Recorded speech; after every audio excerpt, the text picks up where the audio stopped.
everybody. Good morning. How you guys doing? Good. Nice and warm and Christmassy. Yeah. Enjoy this time to sing together with you these Christmas songs. I'm excited to be here. I'm very honored to be here. I've been friends with Pastor Abel for a long time, a whole 4 years. And he has been a mentor to me. When I was finishing up seminary, I actually trained under Pastor Abel. So anything I say that's wrong, blame him. I have the joy of being able to be the sponsoring pastor of Elevation Church, as I'm the senior pastor at the First Southern Baptist Church of Anaheim.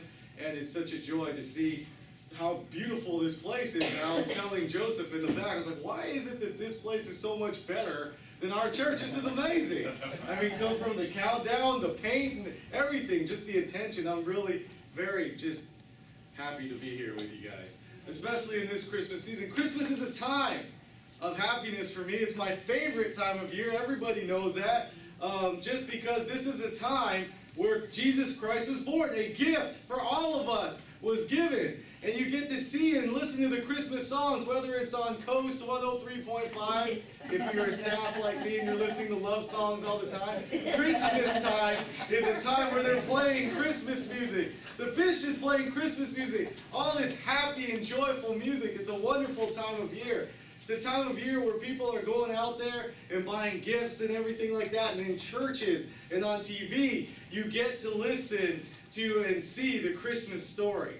But I'm here to talk to you about this morning about, around the Christmas story and around Christmas time, there are 7 myths. 7 myths. Now, there are more than 7, okay? But these are 7 of my favorite myths that go around Christmas. Okay, I know you're used to notes, but if you're following me, then just understand, just write 1, 2, 3, 4, 5, 6, 7. I'm going to give you 7 myths this morning, and then after the 7 myths, I'm going to give you 3 truths that will change your life.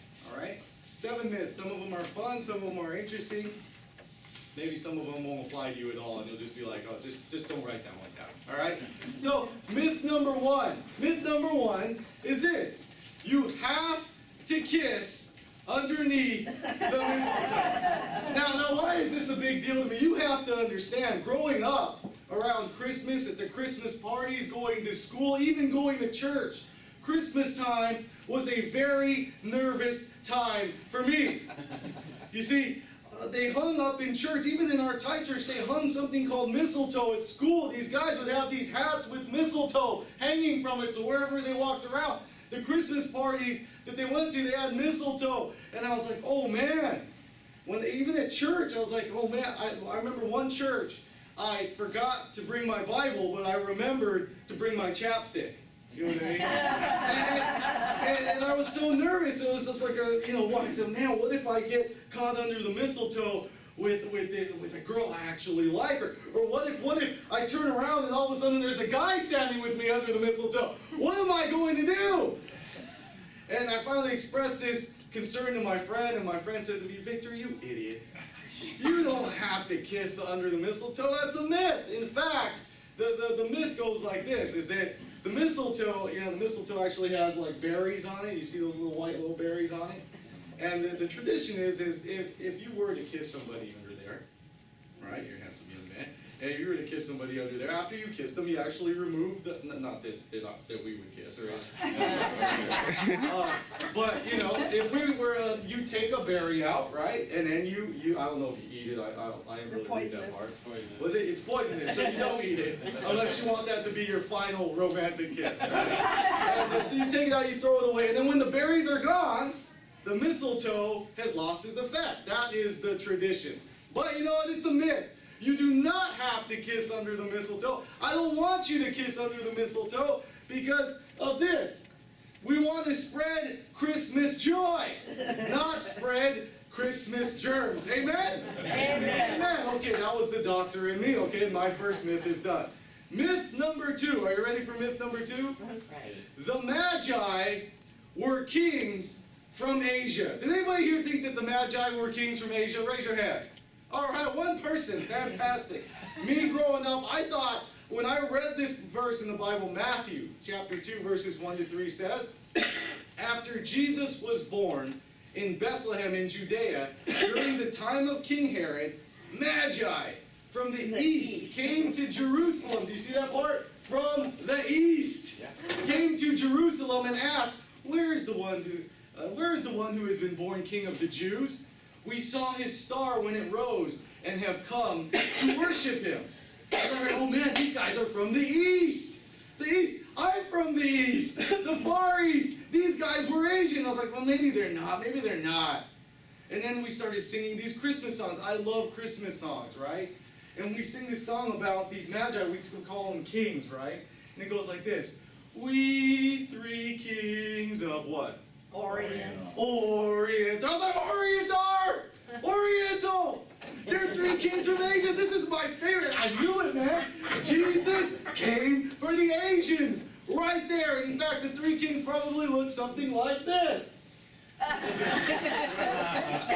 As I did my studies, I realized that, these three kings were not from Asia. They were most likely from Persia. But as I go out there and you go by, pictures of the kings, we also get something like this.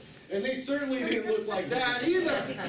This is a myth. You have African-American king, white king, and sort of Hispanic, maybe something else king. You know what I mean? But they were most likely from Persia. I'm sorry, guys. Jesus still came for all of us. He still was a gift for all of us. Unfortunately, the Magi, there was probably more than three of them, and they were most likely from Persia, following a prophecy from the time of Daniel and the star.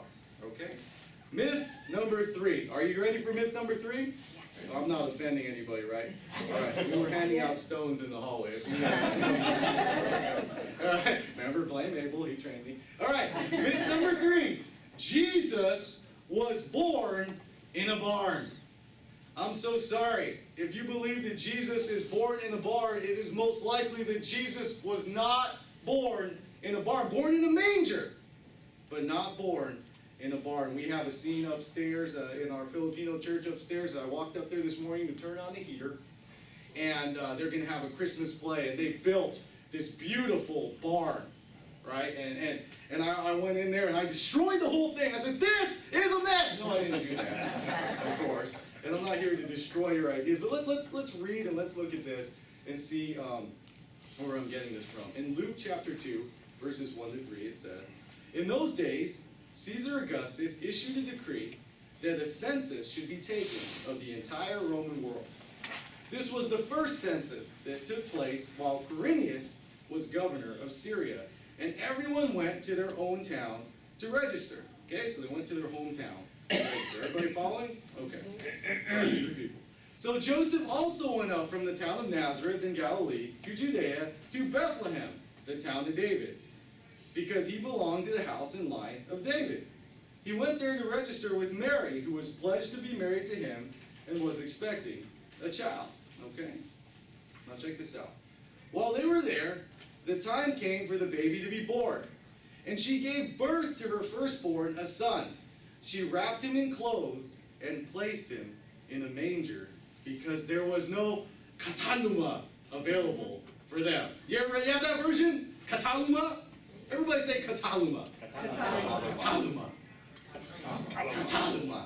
All right, gotta say it 3 times to remember it. Kataluma is the word here that was used for room.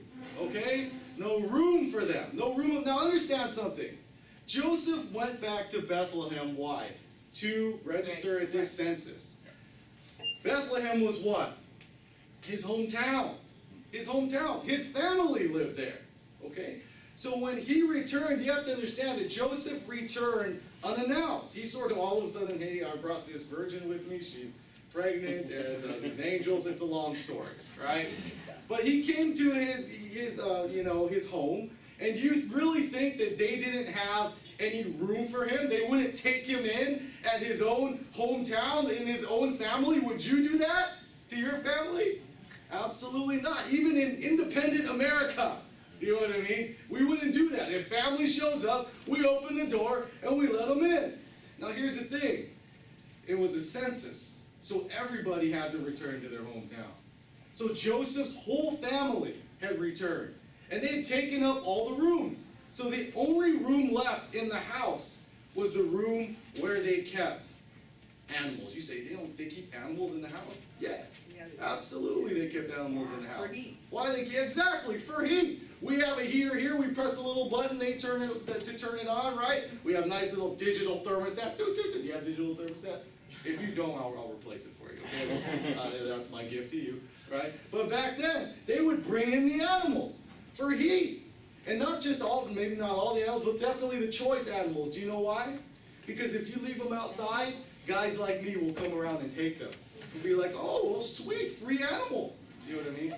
So they put them in this room in the house where there happened to be a manger, right? Because they kept the animals in there. So it's most likely that Jesus was not born in a barn per se, but in a room in the house where they kept the animals. That's also when the Magi finally came, and it says they came to them at the house.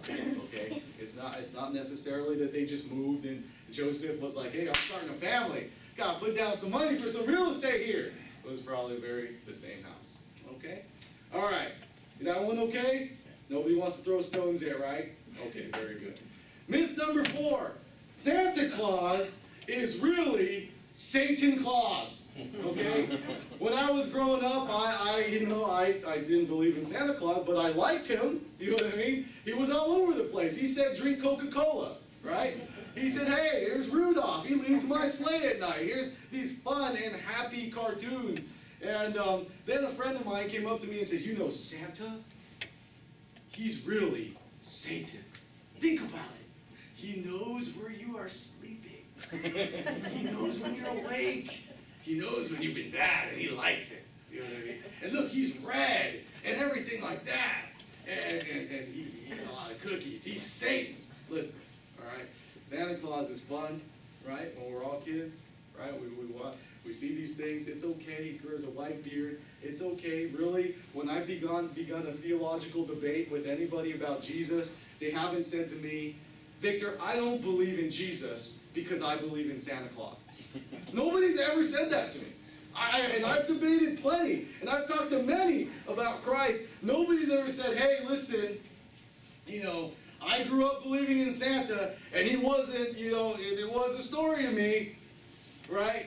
And because, it turned out not so well, then all of a sudden, now I'm not going to believe in your Jesus. That's never happened, all right? So, Santa Claus, Frosty the Snowman, Rudolph the Red-Nosed Reindeer, the Tooth Fairy, the Easter Bunny, all of these things, enjoy it. It's okay. We remember Christmas. Jesus is the reason for the season. Amen? Amen. Amen. Myth number 5. Are you okay with these? Yeah. Okay, myth number 5. Jesus was born on 12/25/0000. It was an amazing year. It was amazing because when you wrote your little date on the paper, you didn't even have to put the year. You just put 12/25. It was amazing. You didn't have to put the year. You don't have to remember it. Like in a couple weeks when you write the date and you're like, oh, and you write 10 and you're like, oh man, I can't believe it. It's 2011. We're supposed to be in space. What's going on? Right? Jesus was not born, most likely not born on December 25th, especially 0000. Why? Because this guy named Josephus in history has told us that King Herod died in 4 BC. Okay? Yeah, this is the same King Herod that ordered all the children killed, or all the male children killed in Bethlehem. So let's get this straight. If King Herod died in 4 BC, Jesus could not be born in 0 AD. Does that make sense? So Jesus was actually born before Christ. Did you know that? Yeah, Jesus was actually born before Christ. And December 25th was most likely not the day that Jesus was born, but guess what? You guys were like, oh, man, this pastor, he's just dumping on us today. No Asian kings, no kissing under the mistletoe, it's just dumping on us. No Bard. No, but if we choose to celebrate Jesus' birthday on December 25th, if we all choose to do that, that's best. You know why? Because we should be celebrating his birthday every day. We should be celebrating his gift every single day. But if the world wants to try to celebrate it all, like in sync